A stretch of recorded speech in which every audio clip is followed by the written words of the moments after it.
صباح الفل على عيونكم النهارده وانا لسه بطبخ سندوتش جبنه طماطم للفطار وبعمل قهوتي. اخدت بالي من حاجه هي فاني ولطيفه وظريفه، يعني حبيت اشاركها معاك. خدت بالي ان انا كان طول عمري تركيزي من وانا عندي 5 سنين ان انا عايزه اكون مهندسه وبس، ومهندسه مدني تحديدا، يعني مهندسه انشاء. وده كان بسبب ان كان في بيت بيتبنى قدامنا، وكان في الراجل جايب تيودوليت ده حاجه من الاجهزه بتاعت رفع المساحي، وعمال بيمطر حدود البيت بالجهاز وبيظبط الزوايا والجو ده يعني على الارض لسه. فانا كنت شايفاها كاميرا وعمو عايزه ابص في الكاميرا، فعمو قال لي لا، دي لما تكبري تبقي مهندسه تبقي تبصي فيها. فانا كبرت عشان ابقى مهندسه عشان ابص في الكاميرا وابص لكن ما خدتش بالي ان الحياه ممكن تجبرك على مسار تاني خالص، بغض النظر عن الحياه اجبرتني ازاي. لكن اكتشفت ان انا من ساعه لما بصحى من نومي النهارده لغايه لما بنام انا بعمل حاجات تانية غير اللي كنت مركزه فيها. انا كنت مركزه في الرياضه، في الفيزياء، في الكيمياء، الحاجات اللي تاهلني ان اكون مهندسه. لكن الحاجات اللي انا كنت بعملها بصفه سنويه هي اللي انا بعملها النهارده، اللي هي ايه؟ انا كنت في الاذاعه المدرسيه، ما بين بقدم برنامج وما بين بكتب او بعد للبرنامج بتاع الاذاعه المدرسيه او لفقرات الاذاعه المدرسيه. انا النهارده بعمل ايه؟ انا بعمل فيديوهات لليوتيوب، بكتب واعد وبطلع القي. دي واحده. اتنين، الرسم كان طول عمره هوايه.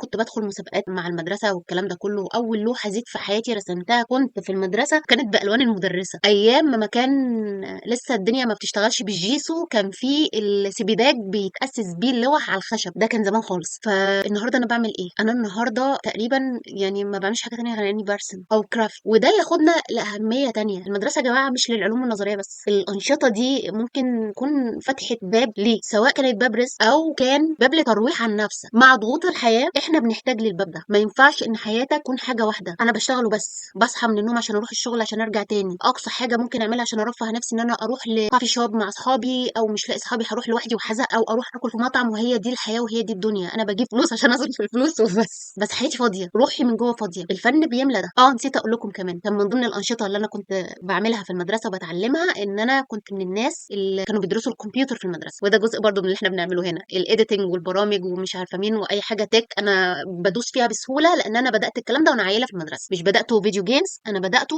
تعليم نفسه الاساسيات. ودي مهمه ان انت عينيك تتفتح على تجارب كتير كمان من وانت صغير. نرجع بقى تاني للجزئيه بتاعت الحياه الفاضيه. في نهايه اليوم لما ما بتعملش حاجه في حياتك غير انك تروح الشغل، ترجع تقضي وقت، جبت فلوس عايزه اصرفها، بتحس ان انت من جوه كبني ادم فاضي. فده بيأثر عليك نفسيا، بيأثر على حياتك، بيأثر على توازنك في الحياه. لكن جميع الانشطه اللي انت بتبداها من وانت طفل لما بتكبر معاك وتمارسها بتوازنك، بتمتص. مثلا علشان اعمل اعداد للبرنامج الاذاعي انا كنت بدخل مكتبه المدرسه، ده كان قبل الانترنت طبعا. كنت بدخل مكتبه المدرسه واقعد اقرا علشان احضر الماتيريال اللي هكتب عنها. انا النهارده بعمل ده، فبحس دايما ان انا مليانه وبتجدد. وده من ضمن الحاجات اللي بتحسس البني ادم ان هو ما بيعجزش. احنا بنعجز لما دماغنا تقف، ما بنعجزش علشان السنين بتعدي، لا، عشان دماغنا وقفت. بنعجز من الملل مش اكتر. كان بودي اقول لكم اتفضلوا معايا احلى واحده تطبخ سندوتش جبنه بطماطم، بس انا صراحه ما قدرتش اقاوم اكلته وانا بعمل القهوه. بس لو حابين تتفضلوا معايا اتفضلوا القهوه، وسلام.